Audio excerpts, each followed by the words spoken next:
Agradecería que se van sentando, acomodándose ya. Soy Sebastián Muñoz Naja, junto con Gabriel Salazar vamos a moderar un poco esta etapa de preguntas, de debate. No tenemos mucho tiempo, van a ser pocas preguntas lamentablemente. Agarraremos alrededor de 6 preguntas. Les vamos a pedir que las mantengan lo más cortas posibles y en referencia a los textos y a las ponencias que hemos escuchado. Buenas noches.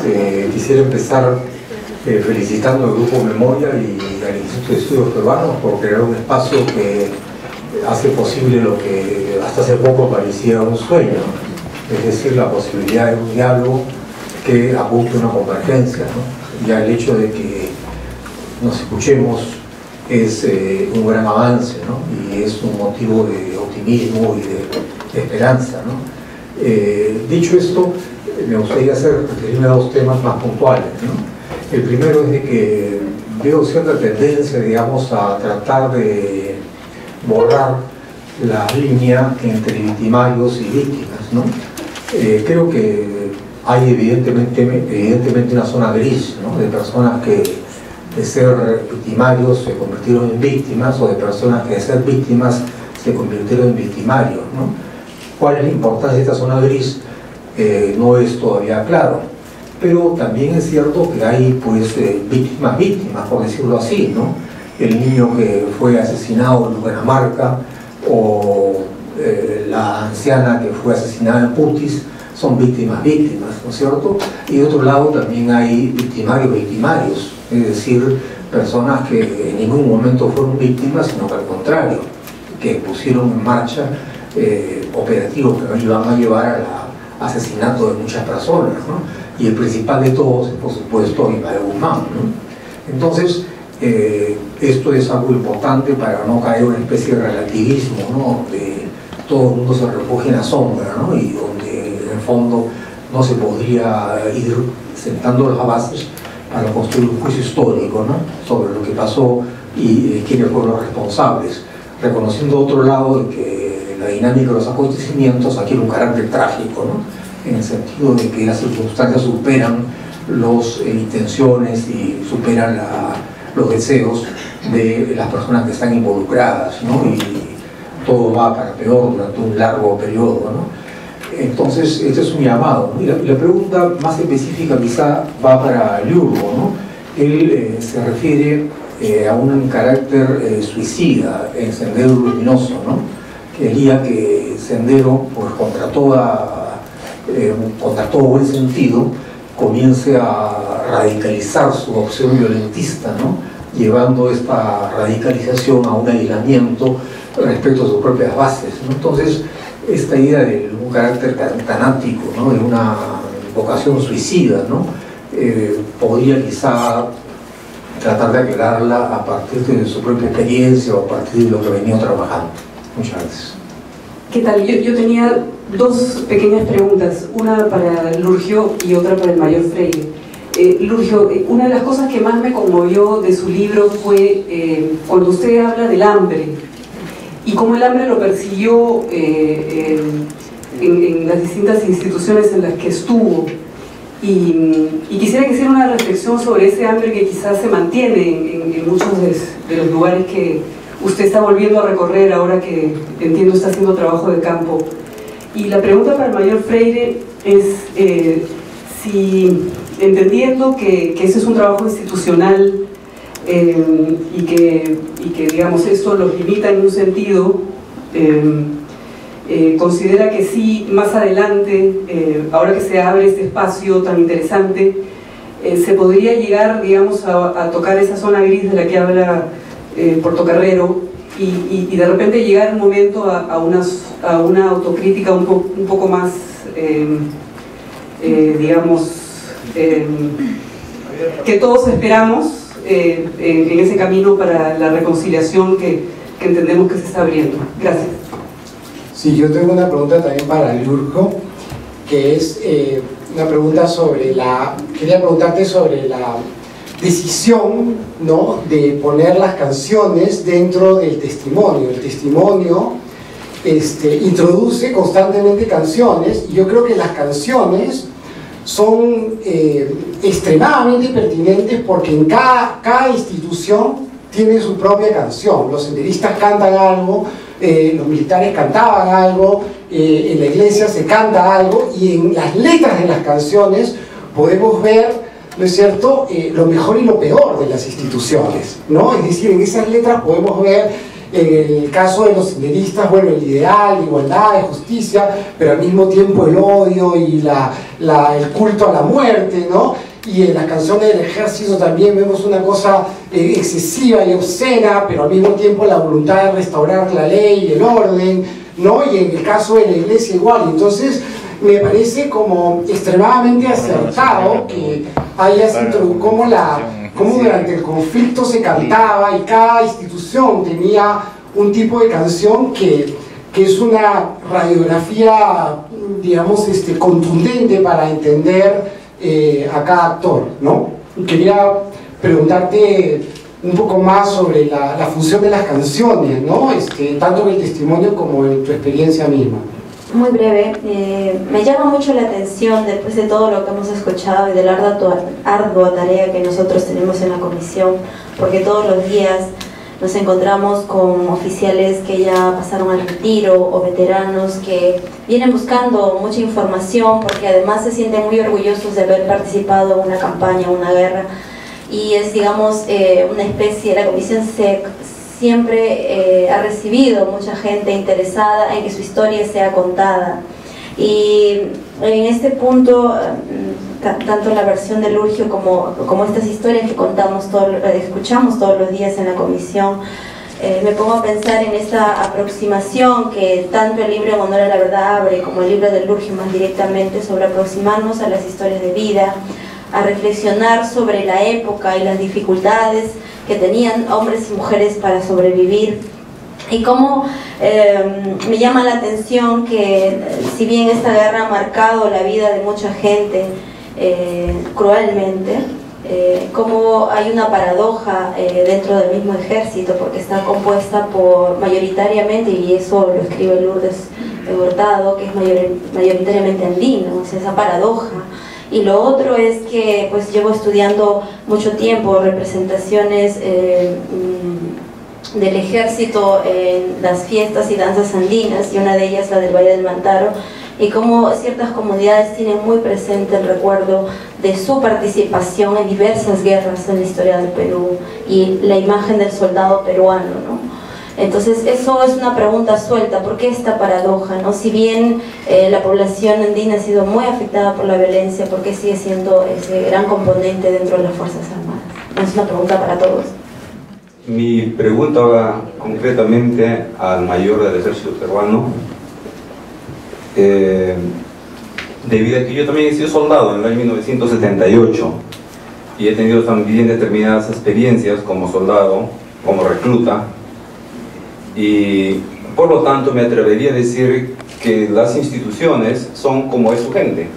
Eso es verdad, pero las instituciones también utilizan los puntos flacos de su sociedad para poder llegar a cumplir determinados objetivos. Un caso concreto, nos mandaron a Morococha porque había un movimiento no revolucionario, sino los mineros estaban en huelga. Yo fui del batallón 61, pero nos enviaron a una zona de Morococha porque el batallón de infantería de paracaidistas del Callao había hecho ciertas cosas que no estaban realmente en orden. ¿Qué fue? No lo sabemos. Supuestamente no fue nada malo, porque en aquel entonces no se podía ser tan malo. Sin embargo, nosotros fuimos a restituir una cierta parte de honor del ejército, porque el batallón 61 estaba, por decir en cierta forma, no constituido por chalacos, sino por una población más provinciana y andina. Yo soy ancashino, otros eran ayacuchanos, otros eran cusqueños, venían de Tacna, venían de Cusco, éramos cholos serranos. Pero nos mandaron a esa zona, como quien dice, a apaciguar y a moldar la situación. Imagínense ustedes qué es lo que habrá pasado en la época del terrorismo. No es raro de que la Marina haya sido enviada a esa zona de emergencia, y como dice acá el señor Gavilán, soldados costeños. Entonces el racismo juega y ha jugado siempre un papel muy importante en el desarrollo de nuestra sociedad. Que somos aguerridos, que nos matamos entre nosotros, eso tampoco no es nuevo. Toda la historia peruana está lleno de esos, pre-incas, incas, pero nos matamos a cachaporrazos, a flechazos. Ahora se utilizan otros métodos. Sin embargo, en 300 años de dominio occidental español, nuestros opresores emplearon determinados tipos de influencia racista. Sin embargo, con la independencia, con la mejor aspiración de que esto cambiara, no fue así, al contrario, se acrecentó. El racismo en nuestras instituciones y en nuestra población es tan fuerte que no las vemos porque están asolapadas. Imagínense, sí, exacto, la pregunta va a esto. Definitivamente la estoy haciendo ahora al ejército porque son uno de los promotores del libro, pero esto no es como institución nada personal, porque esto le conviene a toda la sociedad o le interesa, es saber si en los centros de educación se está realmente haciendo algo para combatir ese defecto tan enorme que ha sido presente en los últimos 20, 30 años, y lo seguirá siendo mientras no se tome nada en contra. El señor Gavilán ha dicho, hoy día vino Ayacucho y que bien esos serranos, es así. Pero nuestra sociedad sigue latente, sigue viviendo con ese montón de prejuicios, y igual, como nos forman en casa, nuestras instituciones van a representar definitivamente lo mismo mientras no se haga nada en contra de eso. Eso le concierne a todas las instituciones, a todos los centros educativos, a todas las universidades. No es caso del ejército. Yo serví y nunca me enseñaron a odiar. En el año 1978 nunca me enseñaron a odiar. 2 años después seguramente fue la cosa totalmente diferente. En el texto En honor a la verdad, y en realidad la propuesta de tener este coloquio es revisar, dialogar sobre 2 testimonios o 2 fuentes testimoniales importantes para la reconstrucción del conflicto armado interno, ¿no?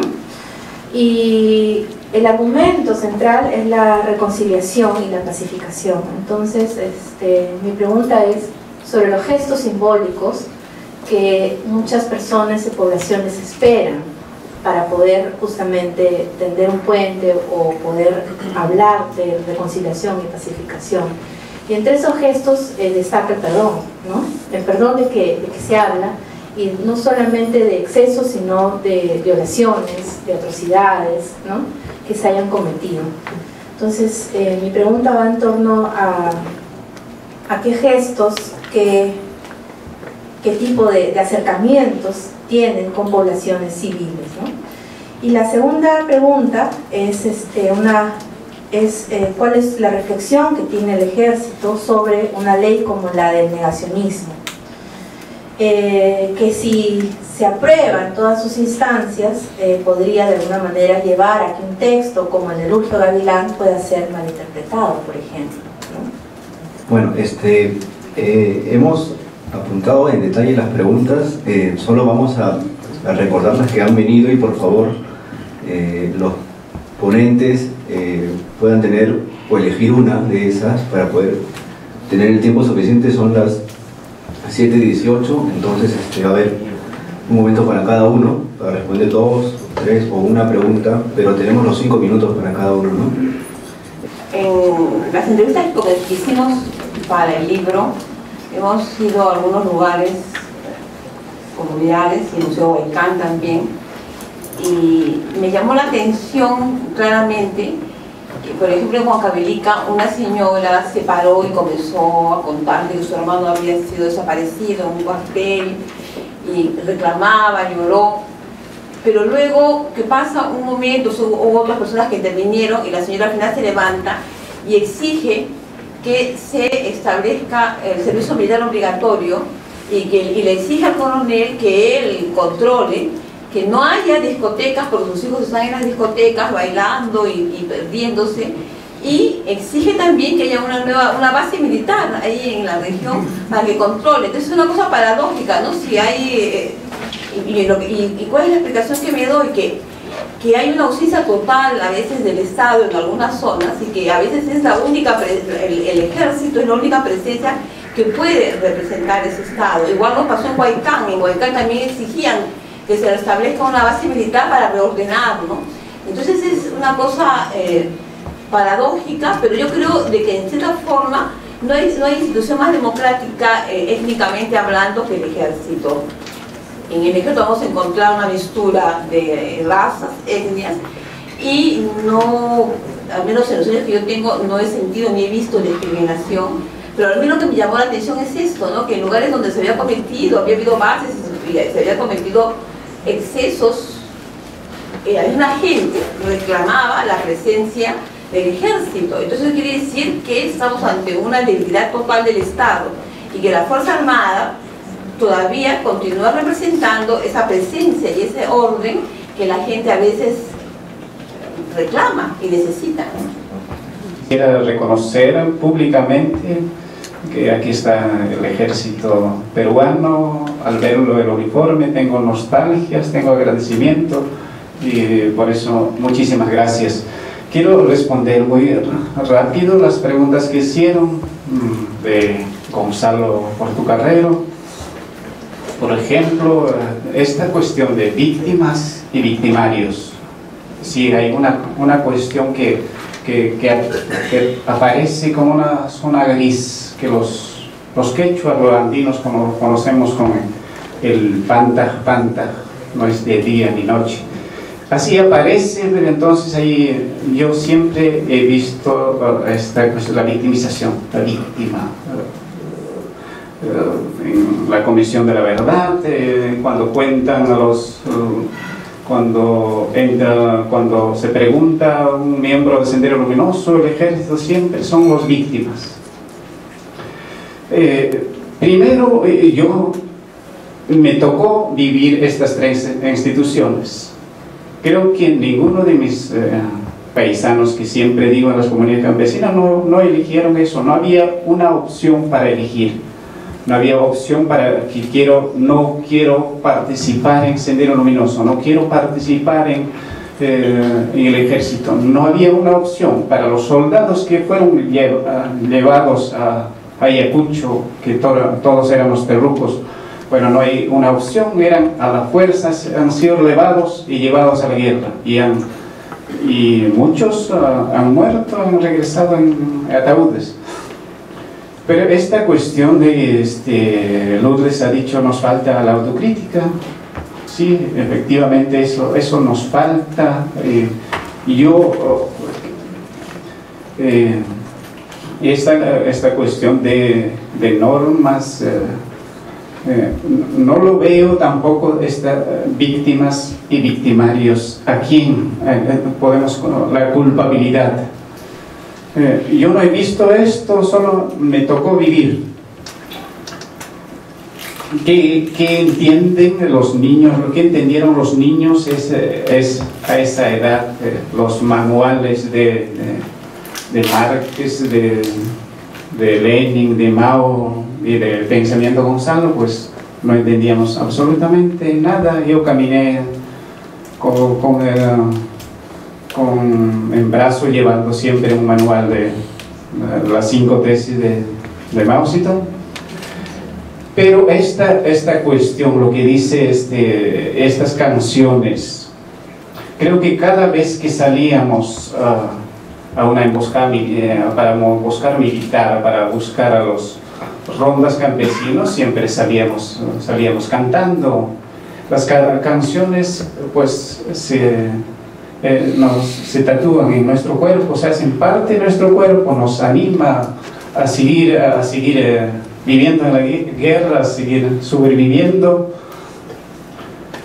Pero como dice Gonzalo, y por qué no víctimas, quiénes son los víctimas, quiénes son los victimarios, pero creo que en esa etapa, en zona de emergencia, todo se normalizó, como ha estudiado Gramsci, como ha entendido la normalización. Todo era natural, todo era normal para las cosas que se hacían en ese tiempo, y estábamos haciendo el bien. Había mucha pobreza dentro del ejército y Sendero Luminoso, pues yo me recuerdo que pasábamos semanas enteras sin comer, sin vestimenta, llenos de piojos, llenos de pulgas. Y yo he visto en el ejército había tanta pobreza como en Sendero Luminoso, y yo he visto en las comunidades campesinas que ahora lo que ha aumentado son los artefactos, las televisiones, y la tierra está empobrecida por los insecticidas, por la siembra de coca, y no crece el maní, no crece el cacao, y siguen siendo tan pobres y siguen con hambre. Y para terminar esta cuestión de reconciliación, ¿cómo hacer posible la reconciliación?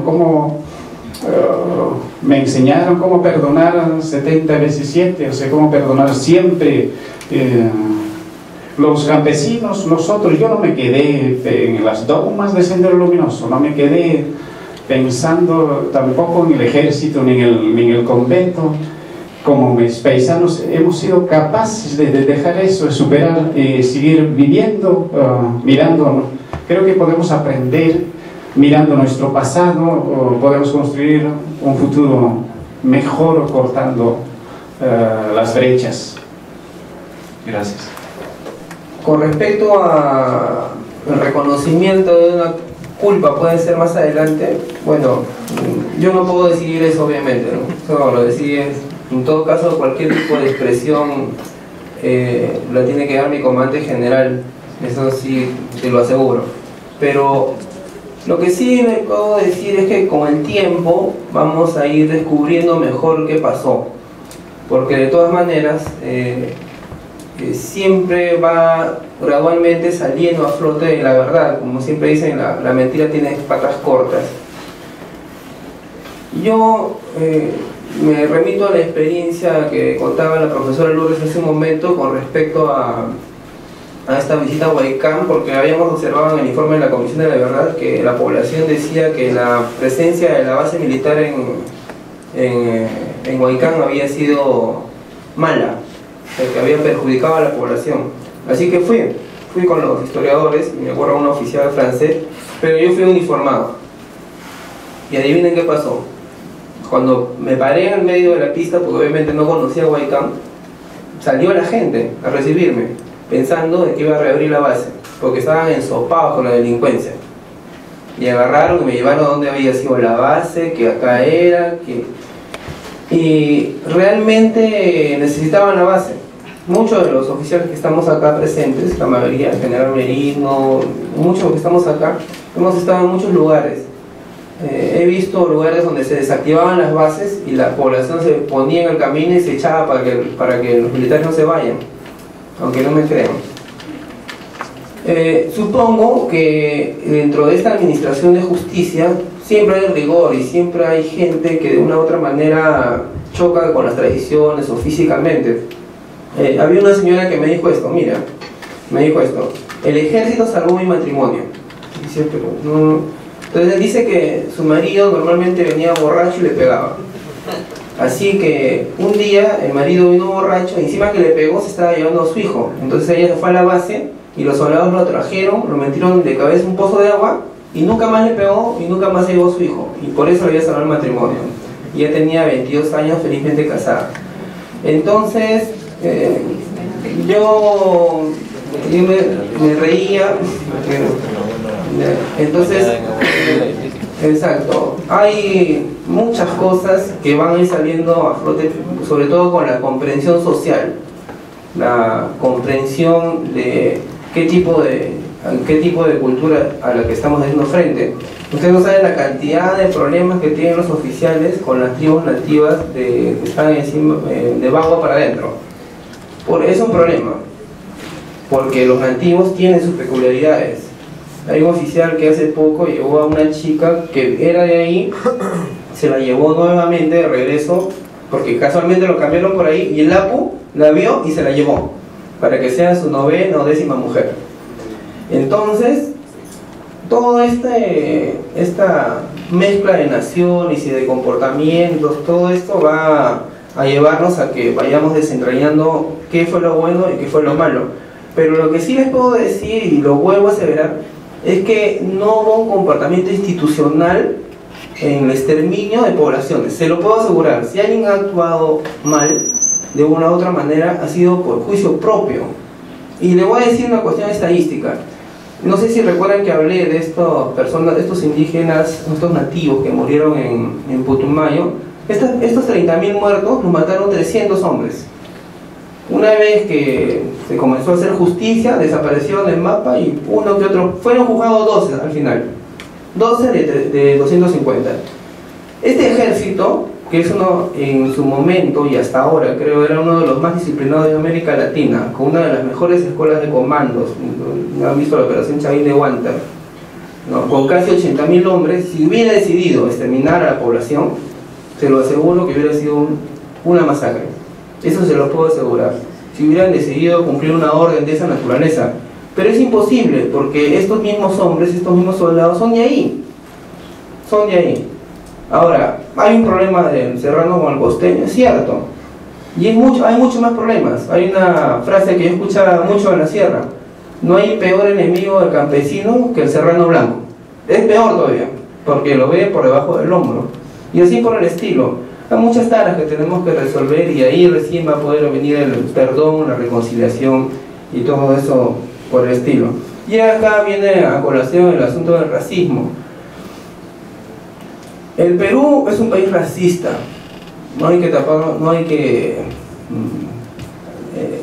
tener los dedos de frente para no darse cuenta, pero no es precisamente un racismo explícito del gringo al cholo, del cholo, y lo voy a contar el racismo inverso. Yo he sido soldado y elevado encima, ¿ya? Y cuando llegué, yo limeño, mira, al revés, yo limeño, ¿no? En 1993-94, y todos los soldados que estaban a mi alrededor eran puneños. ¿Y qué creen que pasó? Empezaron a pegar, obviamente. ¿No? Entonces no me sentía, yo pensaba que estaba en un campo de concentración, estaba llamando, y para mi mala suerte mi papá estaba en Buenos Aires de vacaciones, y no saben la desesperación con que llamaba para que mi papá termine sus vacaciones y me saque de ese infierno. Pero no por los oficiales precisamente, sino los mismos soldados. Entonces existe el racismo, pero se va a ir curando poco a poco conforme nos eduquemos mejor. Y si quieren ver un ejemplo de esto, vean la selección de fútbol, que ahí se van a dar cuenta. Ese es el mejor ejemplo de cómo funciona un equipo que no está bien integrado. Después de eso ya creo que vamos a dejar un país mejor para las futuras generaciones. Muchas gracias. En el capítulo 15 del libro, que ha estado marcado dentro de un aspecto de bastante comprensión, entendiendo la complejidad de toda la etapa de la guerra,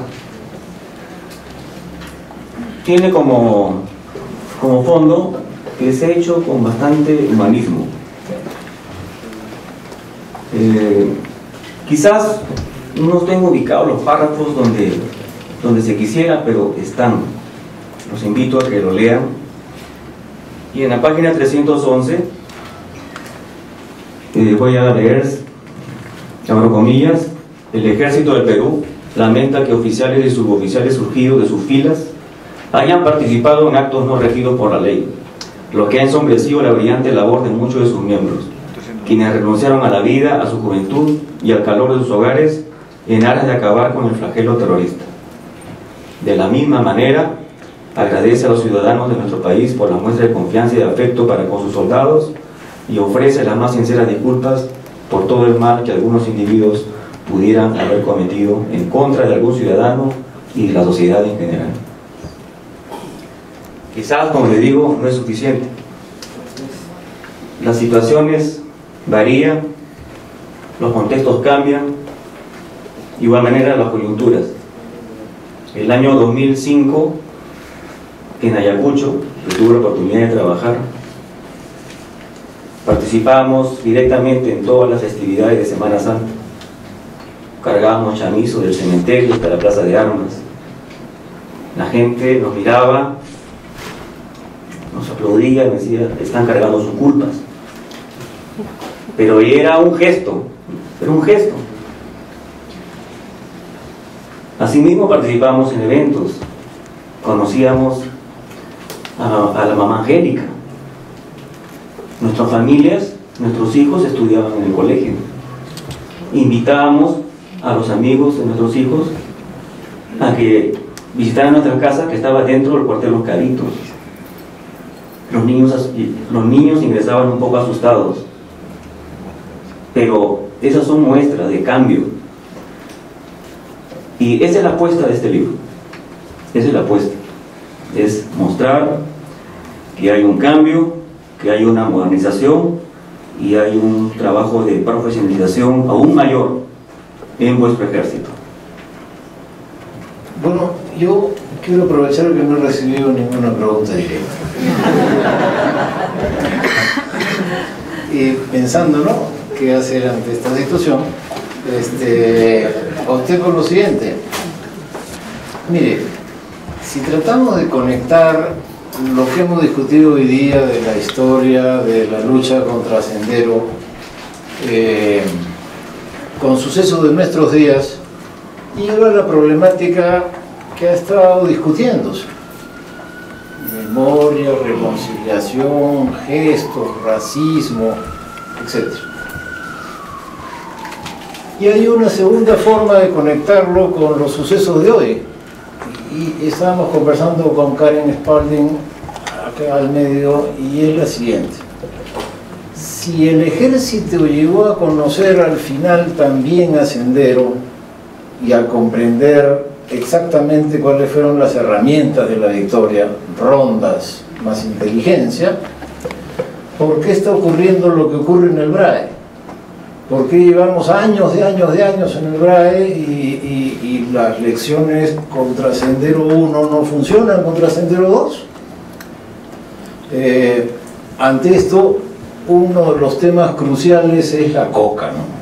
Como ustedes comprenderán, aquí el punto clave es narcotráfico, campesinado cocalero y obligación del aparato del Estado por la política antinarcóticos del Perú como parte del mundo entero de estar muy en contra de la coca. Y entonces la alianza que significaban las rondas ayer con el campesinado no funciona acá.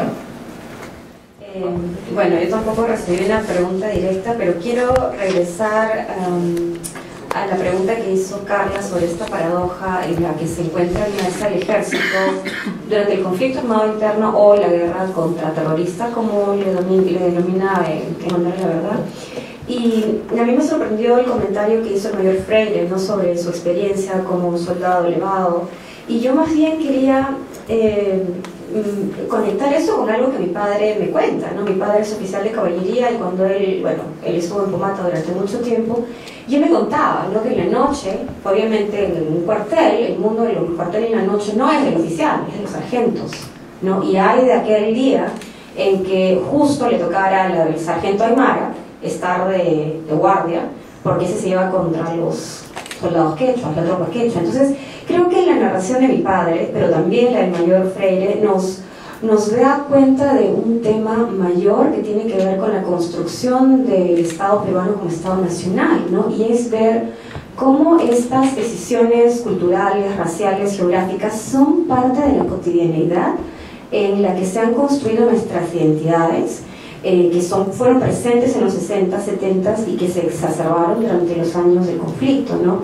Y el tema de la violencia es un asunto que cruza todos estos temas, ¿no? Porque si nos ponemos a pensar, por ejemplo, en cómo el ejército ocupa espacialmente casi todos los espacios geográficos del Perú, por eso es que hay esta idea de que el ejército puede poner orden, puede poner autoridad, pero esta autoridad es mediada por la violencia, ¿no? El mismo acto de la leva es un acto violento, o sea, no es que un joven decide voluntariamente enrolarse en el ejército, la ley ha cambiado, pero era agarrar a estos chicos que no tenían la documentación pertinente y simplemente llevarlos contra su voluntad. Entonces, creo que la pregunta de Carla sobre qué nos permite entender esta paradoja, ¿no? Por un lado, una institución que incorpora, que tiene un discurso de mucha homogeneidad social hasta cierto punto durante los 60, en el gobierno revolucionario, en las Fuerzas Armadas, pero que también tiene un componente violento, porque la violencia es parte fundante de la cultura militar, no solamente en Perú, en Chile, en Irak, en Francia, o sea, hay un componente de la violencia que forma parte de estas sociedades, ¿no? Y que en el caso peruano siempre ha estado ahí, o sea, la relación ejército-sociedad civil ha sido muy estrecha, eso es innegable. ¿Por qué es que se acuerdan tanto del ejército de los años 60 y 70? Porque los soldados aprendían a leer y a escribir, o sea, algunos incluso aprendían a hablar castellano en el cuartel. O sea, eso es parte de los recuerdos de muchos hombres que pasaron por los cuarteles en los 60, pero también hay que ver esta otra dimensión que menciona Carla, ¿no? El componente quizás del castigo físico, del maltrato, de la violencia, que está muy naturalizado, estuvo muy naturalizado, y que definitivamente en un contexto de exacerbación de los miedos, de las ansiedades, como fueron los años 80 y 90, pues llevó a los escenarios que tan bien conocemos. En todo caso, yo quiero simplemente dejar esta idea, ¿no? O sea, esta violencia que es parte de las relaciones del Estado peruano y que es un componente muy importante de cómo se ha relacionado el ejército, la institución, mejor dicho, la institución militar más importante de las Fuerzas Armadas con el Estado peruano, ¿no? Bueno, quería comentar la pregunta de Gonzalo Portocarrero, que se fue, porque pues toqué ese tema directamente sobre la necesidad de digamos, cuestionar la narrativa dicotómica de víctima y victimario, ¿no? Creo que hay una diferencia muy grande en decir que alguien es una víctima o un victimario que decir que alguien es responsable, ¿o no? O decir, por ejemplo, o sea, mi discurso para clarificar, por si hay alguna duda, no es crear una especie de historia amorfa donde no hay responsable, no en lo absoluto. Creo que todo lo que he escrito y dicho y digo siempre apunta muy claramente a que los responsables tienen que pagar, ¿no? Todo el peso de la justicia, sean quien sean, de cualquiera de las instituciones, o grupos que han intervenido en esta guerra. Pero quiero poner un ejemplo de por qué dije lo que dije, porque leer el libro de Lurgio Gavilán, si bien es una historia muy excepcional, me remitió a muchas conversaciones que he tenido con taxistas que han sido también soldados, o porteros, un portero de un edificio donde yo vivo que ha sido también soldado. La historia de Lurgio es una historia de vida excepcional que nos remite a historias comunes y cotidianas de gente que está en la calle, de taxistas que no eran solo pobres cuando eran en el ejército, son pobres ahora y están completamente olvidados por sus instituciones. Ganan 800 o 1000 soles al mes y viven así, ¿no? Son ellos, y ese es, digamos, también lo que quería yo hacer la pregunta a los oficiales presentes, ¿no? ¿Cuál es la política actual con respecto a las personas iniciadas del ejército, a los que han sufrido amputaciones, etcétera, ¿no? ¿Qué está haciendo el Estado? ¿Qué está haciendo el ejército por ellos? Entonces yo decía, una de esas historias de un taxista, un taxista que era soldado me contaba, es cómo él había estado en la selva y había sobrevivido gracias a los ayánicas. Los ayánicas le daban de comer y le decían cuáles hierbas son las que se pueden comer y cuáles envenenan. Entonces los militares en muchos... Yo no he estado en la guerra, claro, pero he estado en el Ayacucho, pero no he estado en ninguna trinchera. Me han agarrado presas, sí, pero se ha ido indemne. Por nada, ¿no? Porque todo el mundo saben y metían al cuartel en esta época. Felizmente nunca me pasó nada. Pero decía que este soldado, el taxista, decía que aprendió de los ayánicas a sobrevivir en la selva, pero también fue capaz de decir que entre ellos estaba Sendero y que perdió una pierna. Yo no me había dado cuenta que él no tenía una pierna, porque una vez tenía sed y un niño ayánica le trajo un vaso con agua que tenía una granada dentro. Este niño era una víctima, pero también era un victimario, pero no era responsable. Un niño senderista tú no lo puedes castigar. Entonces yo creo que hay que establecer la diferencia. Hay niños terroristas, ¿no? Bueno, Lurgio es un niño que... Ahora, yo digo el lenguaje terrorista, Lurgio nunca usa eso. Y eso él dice, pues porque a mí eso es lo que me encanta, realmente esa sinceridad de que nos trae lo que él vivió, de la manera como lo vivió, sin tratar de disfrazarlo o cambiar su lenguaje porque viene una ley del negacionismo. Y ese es el gran peligro, y la pregunta de Maquena me parece muy pertinente. Si se aprueba el proyecto de ley del negacionismo, personas como Lurgio, el taxista, no sé si el taxista, bueno, otros taxistas que he escuchado, mucha gente que se refiere con otro nombre a los senderistas, con el nombre que no le gusta la ley del negacionismo, podrían ir a la cárcel, ¿no? Porque se quiere imponer una ley, se quiere que cree una versión única del pasado. Y eso me parece, sí, una cosa pues, inadmisible para un sistema de justicia, ¿no? Donde la verdad se construye con las diferentes voces. Entonces, bueno, ese era mi comentario. Sobre el doctor Zapata, sobre el problema del braille, en principio tenemos que tener en consideración que las guerras o los conflictos los gana el Estado. El Estado en su conjunto, el país en su conjunto, la nación en su conjunto. El braille no es un asunto solamente de los militares o los policías que están en las bases, sino de todos los peruanos, en realidad. Entonces, ese es el primer punto. Y segundo, con respecto a la estrategia del braille, me parece que el Estado lo está comprendiendo de esa manera y ya está tomando las medidas del caso, tratando de lograr que el Estado llegue hasta esas regiones.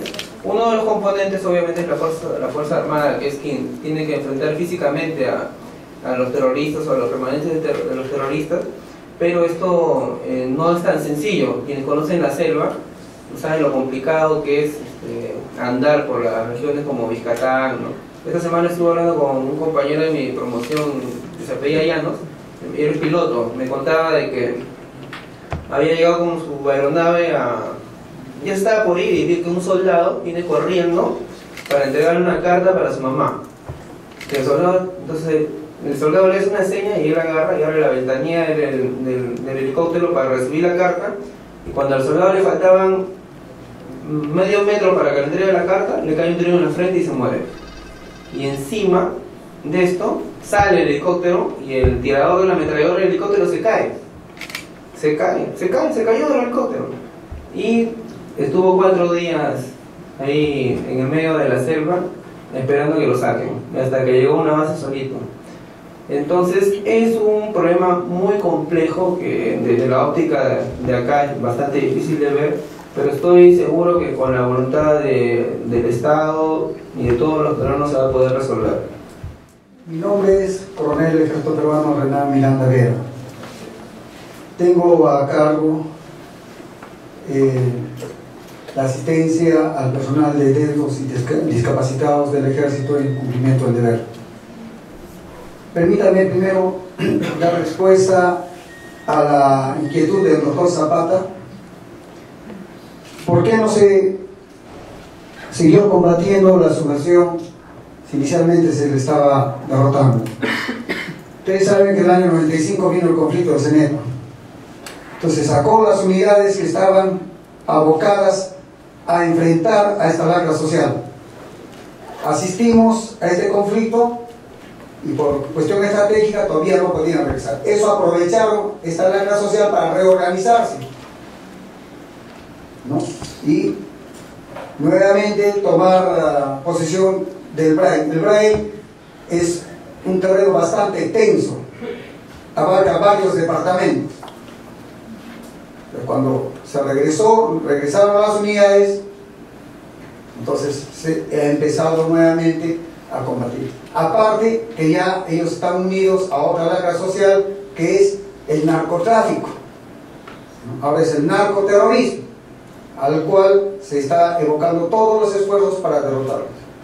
Hay un plan braille que era eminentemente político-social. Ahora se está haciendo una base legal que permita al soldado, ¿no?, también ampararse en la parte legal, porque a veces hemos ido a combatir, porque la mayor parte de los oficiales que estamos acá hemos combatido ya defendiendo nuestra patria.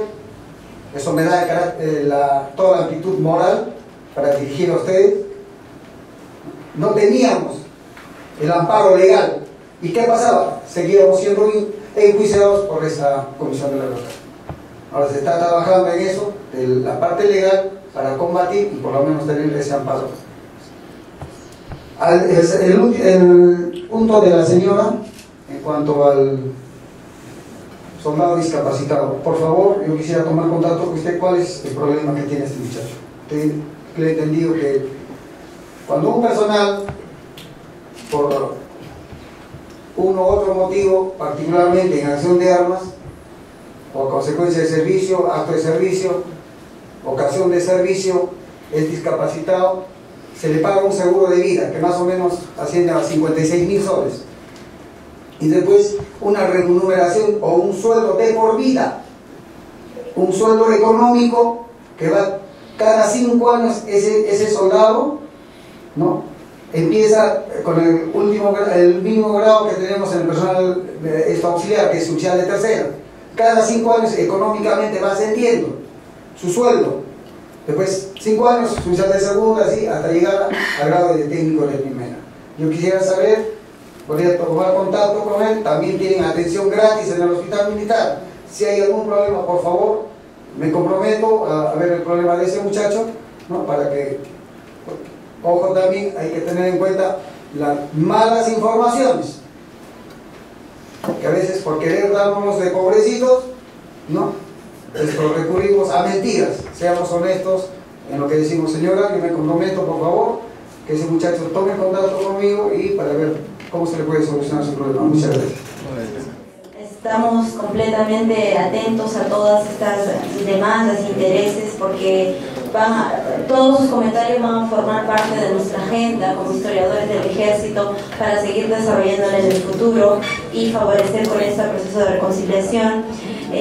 Bueno, quisiera decirles también que internamente hay un proceso de cambio dentro de la institución, y que inclusive merecemos, digamos, internamente ser escuchados entre todos, ¿no? Creo que esa es la demanda dentro del Ejército, ser escuchados y contar también su verdad internamente, ¿no? Luego lo otro que llama la atención, y creo que es un tema profundo, es la historia de la guerra y su naturaleza en el Perú, y creo que de eso bastante ha investigado Cecilia, y sus aportes nos ayudan a entender muchas etapas de conflicto y de guerras que han sucedido desde el siglo XIX. Y lo otro es también los estudios de las formas de violencia, que eso ha sido también materia de comentario.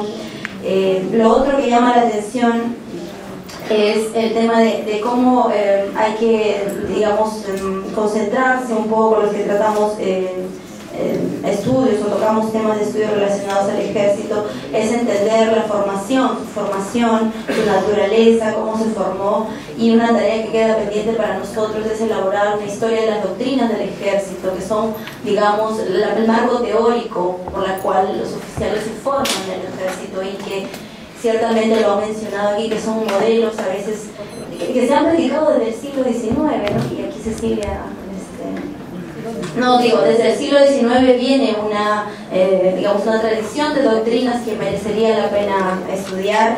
Y lo otro también que me llama la atención es el tema de la definición del concepto de este periodo de guerra contrasubversiva, conflicto armado interno, violencia política. Y ahora este es el gran desafío para los miembros de la comisión que está formando, que está preparando este proyecto museográfico, el Museo de la Memoria, porque es un gran desafío cómo utilizar los conceptos, ¿no? que hay varios que los utilizamos.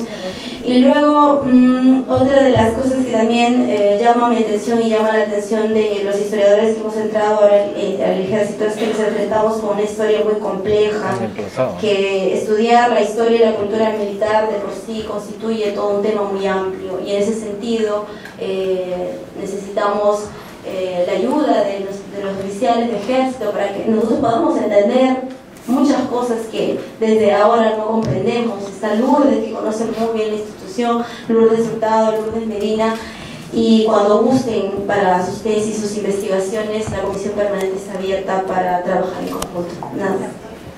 Bueno, muy amable, muchas gracias a todos.